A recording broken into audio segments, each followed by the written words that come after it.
شباب شوف الطبيعة، شوف الجو الحلو، شوفوا بصراحة درجة الحرارة هنا باردة تكتل، الجو بارد ماكو شيء. اللي حبيت اقول لكم انه بصراحة احب اشكر كل المشتركين اللي اجوا جدد، اللي دخلوا على القناة مالتي، اللي ضافوا اللي اشتركوا بالقناة. احييكم وارحب بيكم واهلا وسهلا بيكم. راح اصور لكم كل ما يتوفر لي، كل شغلات مثل ما نقول يعني مهمة وممكن اصورها راح اصورها لكم.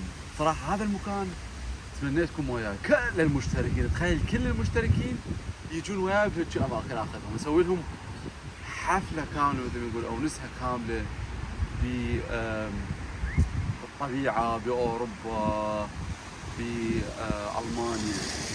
احبكم هواية هواية، وهذا الفيديو خاص لكل المشتركين. تحياتي.